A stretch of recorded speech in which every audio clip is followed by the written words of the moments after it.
and welcome to another Stellar Guitarist song tutorial. My name is Amber and today I'm going to be teaching you how to play Wreck of the Edmund Fitzgerald by Gordon Lightfoot.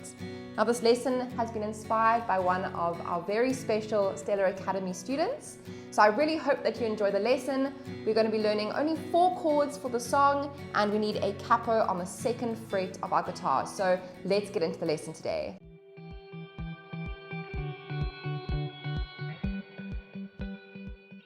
So we'll start off by looking at the chords that we need in the song. So we have 4 pretty basic chords. The first one is called an A sus2. And for this chord, what I like to do is play a regular A major and I just lift my ring finger up off of the strings. And it gives that really beautiful open sound. From here, we're going to be going to a G over A chord. And this isn't too tricky. What we're going to be doing is taking our 2nd finger and we're just going to shift it into the 4th fret relative to the capo. And then we're going to be creating a shape around that finger.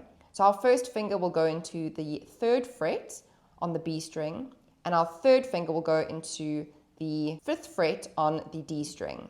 And we can strum this from the A string down. And this is what we call a G over A. So it's quite a nice change from the A sus2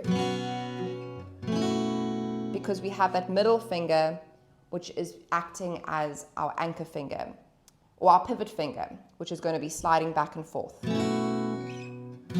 you might just want to practice doing that a few times. The next chord we need is a D major, and then the final chord we need is an E minor. So just spend some time practicing those 4 chords and make sure that they feel really comfortable. The next thing we're going to be looking at is the intro of the song. So the chords we need for the intro are going to be up on the screen. We're going to be starting on that A sus2. We change to the G over A, so we're going to do that little slide. From here we're going to be going to our D and then to our A sus2 again. The next 4 chords, we're going to slide back into that G over A, to our D, and then we have A sus2 for 2 rounds. Okay, so not too difficult.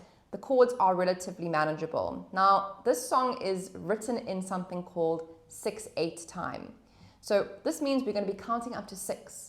1, 2, 3, 4, 5, 6. 1, 2, 3, 4, 5, 6. And notice how I'm swaying with the beat. 1, 2, 3, 4, 5, 6. Okay, so it has like a waltz-like swaying feel. And it's quite clever because this also replicates sort of like being on a boat or being on a ship, and you are swaying back and forth as the waves come and go. So it's quite clever that the song has been written in this time signature. So we have that 6/8 time, and we're going to have our strumming pattern sounding like this. Down, down, up, down, up, down, down, up, down, up. And Bailey's helping me here with the rhythm. All right, boy? Down, down, up, down, up, down, down, up, down, up. And we can count it 1, 2, and 3, and 4, 5, and 6, and. So that's going to be 1 round of the strumming pattern, counting up to 6. 1, 2, and 3, and 4, 5, and 6, and. Down, down, up, down, up, down, down, up, down, up. Do you like that sound, boy? Or do you just want my pick? Okay, so let's give that a go with our intro chords. So A sus2 will get a full round of the pattern. Down, down, up, down, up, down, down, up, down, up. We change the G over A. Down, down, up, down, up, down, down, up, down, up. Same for the D. Back to the A sus2. Okay, so that's the first line of chords. The second line of chords is going to be exactly the same. Each of the chords is going to get 1 round of that strumming pattern, which means we have to count up to 6 on each chord.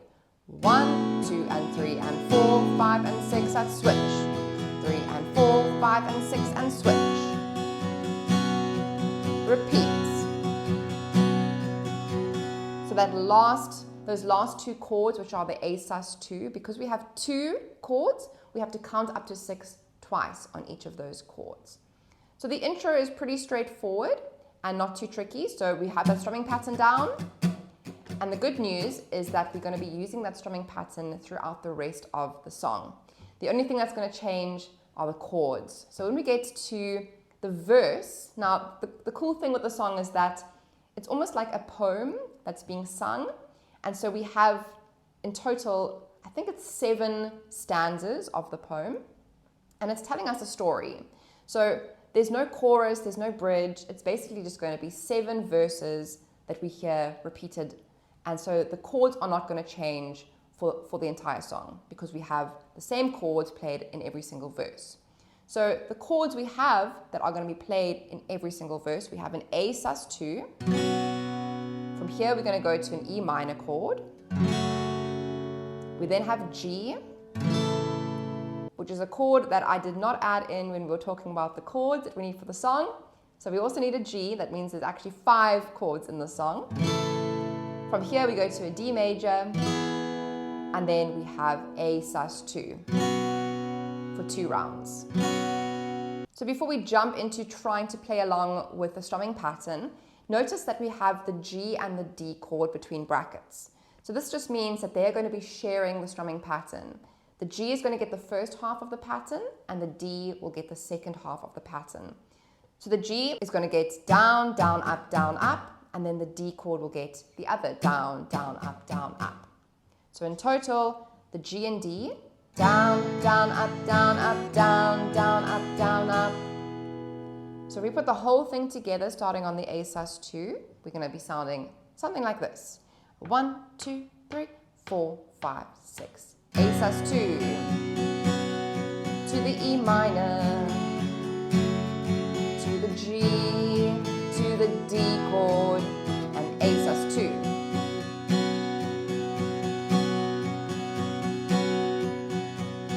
So let's try that one more time, starting on the A sus2. 1, 2, 3, 4, 5, 6. 4, 6. E minor. G to the D chord. A sus2. 2, 3, 4, 5, 6. So let's add some singing and we can just tie that up nicely. 1, 2. The legend lives on from the Chippewa on down of the G chord, then the D chord, and A sus2. Repeats. The late guitarist said never E minor when the G to the D, the A sus2.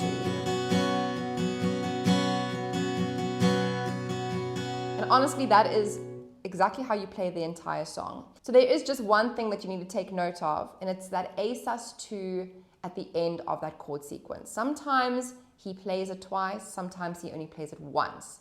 And it's really quite random.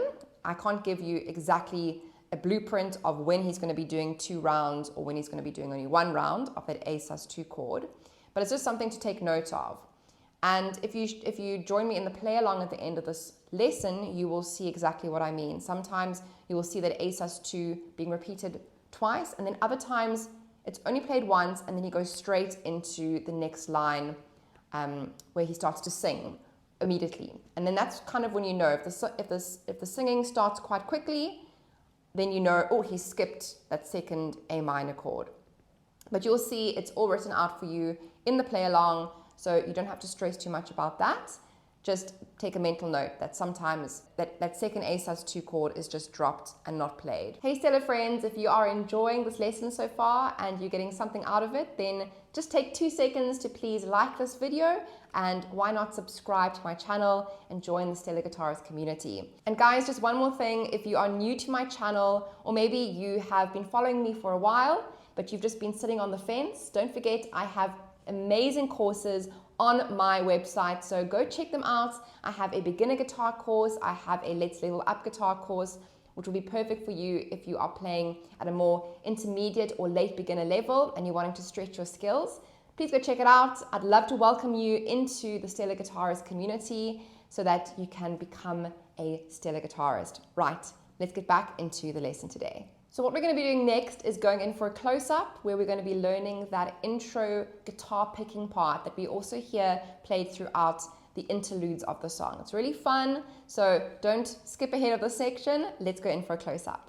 So let's go ahead and check out that really fun picking part that we hear in the song.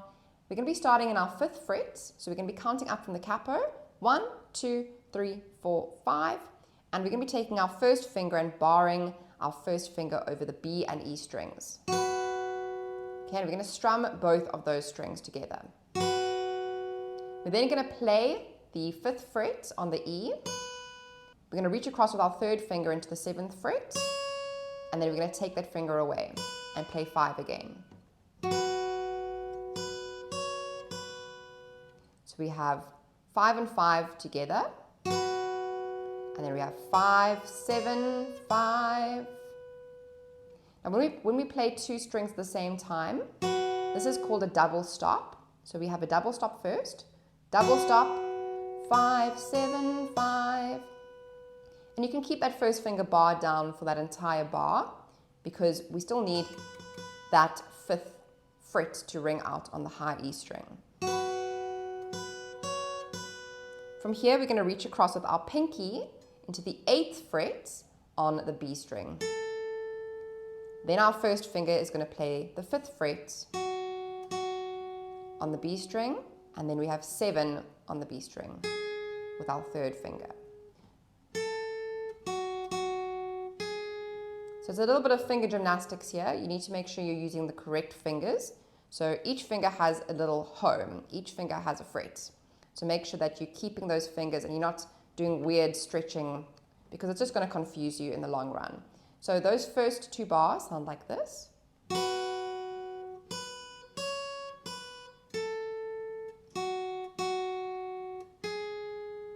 Okay, the next bar we have a bend. So we're going to play the 7th fret and we're going to bend the string up just by half a tone. The note we're wanting to get is that note. So you don't want to go too far. You're going to bring it down and play it again. So we have 7 that we bend up, bring it down, play it again, then we play 5, and then 7 on the G string, and then 5 again on the B string. So those last 2 bars sounds like this. Let's try that again.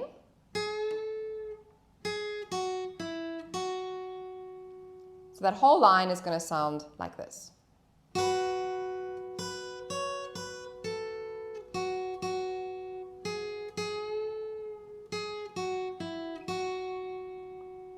Right, the next 3 bars, the final bars that we have there, this part is only played later on in the song. So the intro is just those first 4 bars that we've learned already. Then later on in the song, those 4 bars are accompanied with these 3 bars that come next. So you only really hear this after, I think, the 2nd or 3rd verse. So, but it's still fun to learn. So we're going to be taking that 2nd finger up to the 8th fret. We're going to play that twice. First finger goes into the 7th fret. And then we're going to have our 3rd finger coming into the 9th fret on the G string. So we have 8, 8, 7, 9. Then our first finger back to the 7th fret. 7, 7, 9, 7 on the G. So it's like a melody line that's kind of going up and then down, up and then down. Bum, bum, bum, bum, bum, bum, bum, bum. And then back to 9, and first finger 7th fret on the D.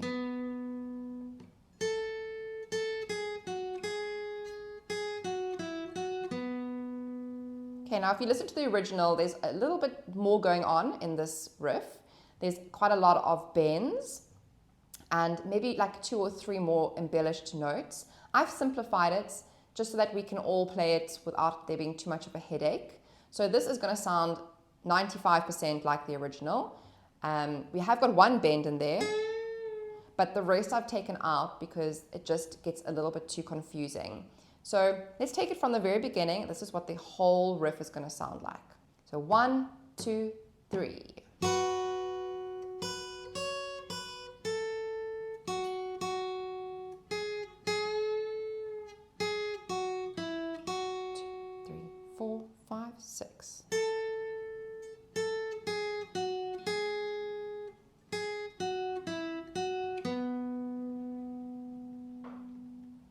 So I really hope you enjoyed learning that riff. What we're going to be doing next is a full playthrough of the song, which is coming up next. So have your guitar ready, have your capper on the 2nd fret, and I'll see you there. A 1, 2, 3, 4, 5, 6.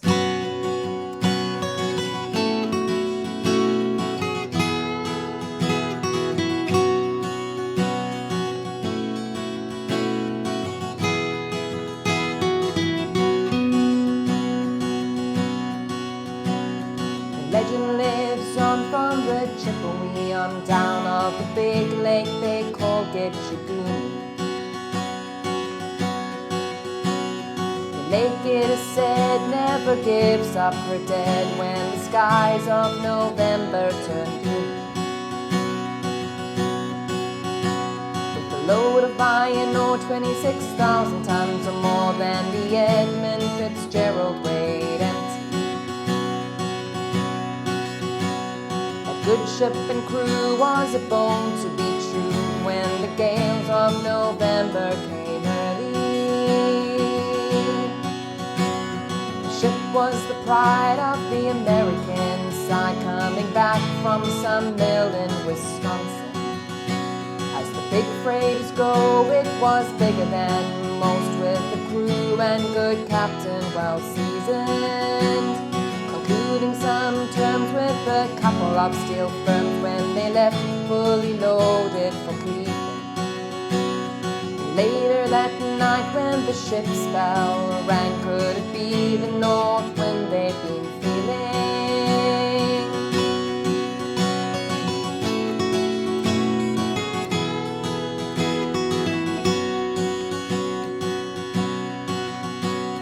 The wind in the wise made a tattletale sound, and a wave broke over the railing. And every man knew, as the captain did too, 'twas the witch of November come stealing. The dawn came late and the breakfast had to wait when the gales of November came slashing. It was freezing rain in the face of a hurricane west wind.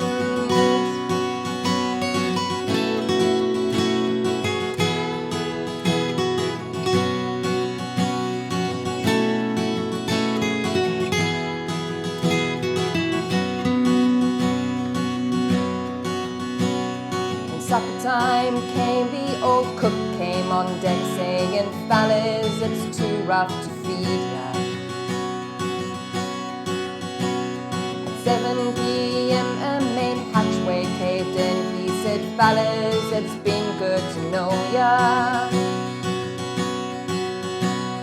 The captain wired in, he had water coming in, and the good ship and crew was in peril. Later that night, when his lights went out of sight, came the wreck of the Edmund Fitzgerald.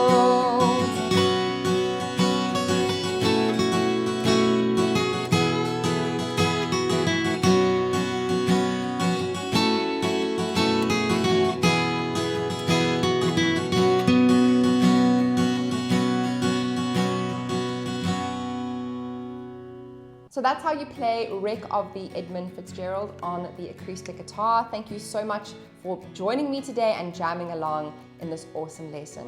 If you liked this Gordon Lightfoot song, then why not go and check out the song that I taught, Sundown. It's being displayed on the screen. It's a really fun one to play. And until next time, I will see you in another guitar tutorial. Have a wonderful day. Bye.